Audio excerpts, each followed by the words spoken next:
Have you heard about the mother of fish? It is said that with her grace she can grant the deepest desires of the heart. Everything started when the mother of fish approached a fisherman near the shores of Denia. He was a simple man, devoted to his wife, his fishing, and the land they worked together. One could say they almost had a perfect life. Almost.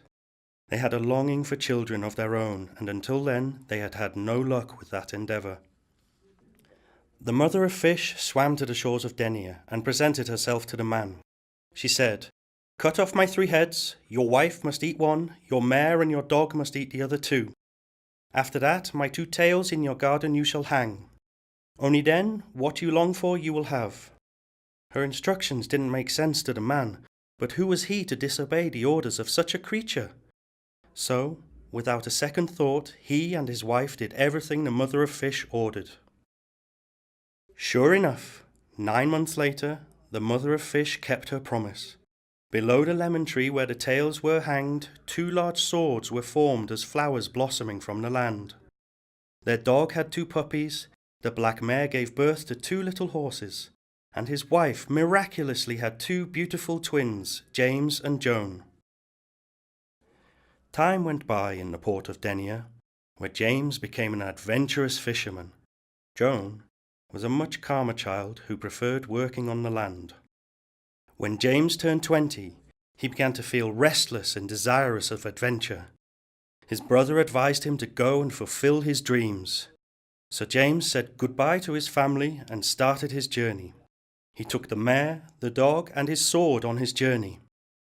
If things went awry, the twin swords, connected by magical nature, would signal each other. It was the month of April. James walked quietly through the lands of Alcoy, where a 7-headed dragon besieged the lands, and the villagers of Duke Frederick were in danger.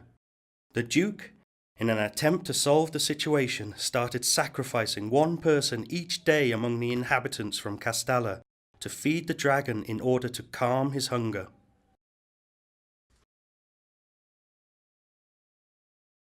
But the day arrived when it was the turn of the Duke's beautiful and young daughter Eleanor to be sacrificed. In his despair, the Duke offered his daughter's hand to anyone who would kill the dragon. As chance would have it, James and his horse met the dragon. James, with his sword held high, charged courageously. After a fierce battle, he killed the dragon. James cut the 7 tongues of the dragon to keep them as tokens of what he had done. When he arrived at the castle, the Princess Eleanor had cried tears of happiness. The whole town celebrated the dragon's death along with the royal wedding. So happy and lucky were these 2 youngsters. However, James was still restless.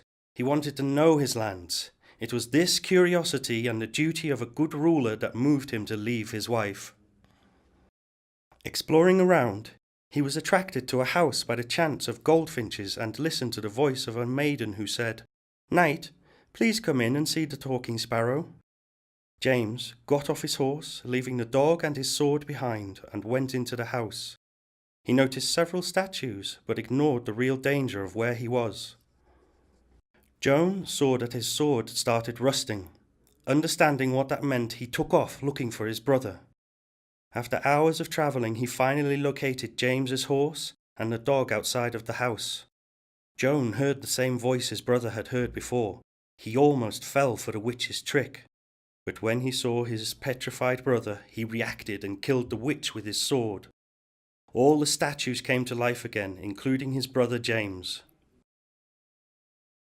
James and Joan returned to the palace where Eleanor awaited. They thought it was all over, until a weird mist appeared with the spirit of the witch. She cast an evil spell powered by her own dead spirit. James and Joan prepared to fight together against her, but the powers of the witch were fueled by her angst of being defeated. Eleanor, desperate to help her beloved, took the dragon's tongues and triggered the magical fire in them to make the witch burn. So, the good people of Castalla were finally happy, and the lands of Alcoy experienced a blossoming never witnessed before. Eleanor and James, blissfully in love, reigned the lands and brought happiness to the villagers. Joan returned to his home and got married to a lovely woman.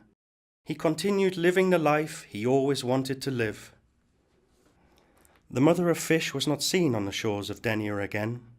She was, however, always present. What a wonderful creature she is, living in the dark waters with her strange animosity, letting the fruits of her grace spread, and enjoying the happiness she brought on many with no need of worship.